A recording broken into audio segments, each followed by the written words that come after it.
You have to keep trying to do what the best teams are doing, and seeing how their team is, how disciplined they are. It's like none of the guys are going to show up late to practice. You're not going to show up late and smile and laugh. It's like once he lines everybody up, you better sprint there in that line because he's going to tell you what your duties are for that day. And then when it's grappling, every single one of those guys is an amazing grappler. There's guys in there that you don't even know their name. They're still young, 19 years old, 18 years old. They're just starting, but they still had the same type of grappling as Khabib. They still feel super strong. And I'm like, who the heck is this guy? So I'll look up his name, and I'm like, oh, 12-0, 15-0, 16-0. And the whole team is full of killers. But I just want to bring their mentality, I think, is a different type of mentality that a lot of gyms don't have, of being more disciplined. And I think that comes from being Muslim. I think a lot of it comes from that, is it just being religious. You're bringing a different type of discipline where you have to pray 5 times a day, and every single one of the guys is doing that.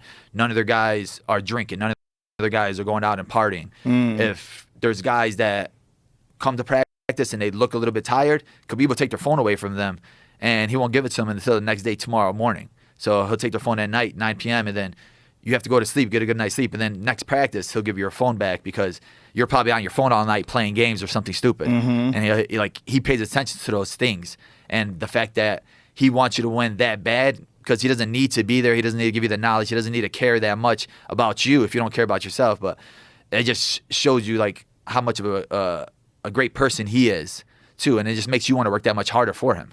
Well, just being around someone who is, if he's not the GOAT, I mean, is there a GOAT? I don't know. It might be Mighty Mouse. It might be John Jones. It could be Khabib. It's in there's a conversation to be had for many fighters when they're in their prime.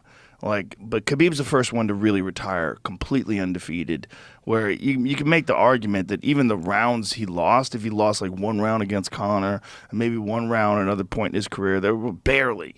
They were like coasting rounds where he just like was refreshing himself and then comes back and dominates.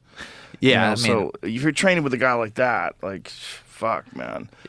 Yeah, and I think that's a big thing too. Is one time we were training in Vegas, and I have a Moroccan kickboxer that I trained with, and we were down there training with Habib's team, and he's sparring one of their guys, and he's a great kickboxer, and their guy's obviously a great grappler, but he has striking. So the first round, he's taking my guy down, beating him on the ground, and the second and third round, he's like, let me strike with him a little bit because the ground is kind of like too easy. So he's striking with him. My guy's landing hard kicks, hard punches, hard knees, and then Khabib just like stops him and like snaps at him like, you took him down, you treated him like a baby. Like, why are you going to sit there and kickbox with a kickboxer?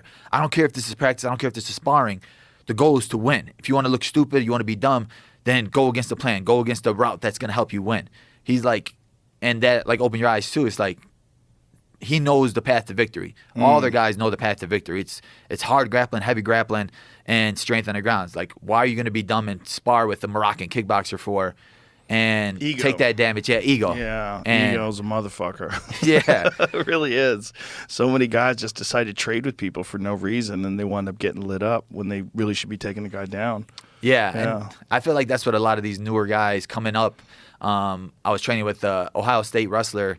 He was in Vegas visiting, and he was like gonna transition into MMA, and he was telling me like, yeah, I like this gym, but in wrestling I'm killing the guys, but then I don't know nothing about sparring. So on sparring day, I'm telling these guys like, I'm still learning. And then he said everybody's trying to throw hard at me because I'm killing them in wrestling.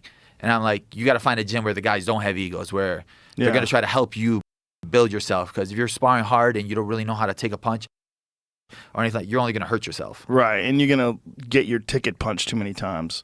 And then by the time you get into fights, I mean, there's quite a few guys that I know that by the time they have their first or second pro fight, they've already had 6-7 concussions in the gym. You know, and like, man, like you're already at a deficit. Yeah, I look at when I go to gyms and I see guys like they're laughing about it, like, oh, I knocked Chris out yesterday, man, and I'm looking at it like why is that what you guys do? And it changes my mentality because when I'm first coming up, I used to would spar like 15-minute rounds, just nonstop boxing, and now when I think back to it, I'm like, it was so stupid because I know how to take a punch. Why am I going to take a punch at practice when I'm not getting paid for it? Like, build the skills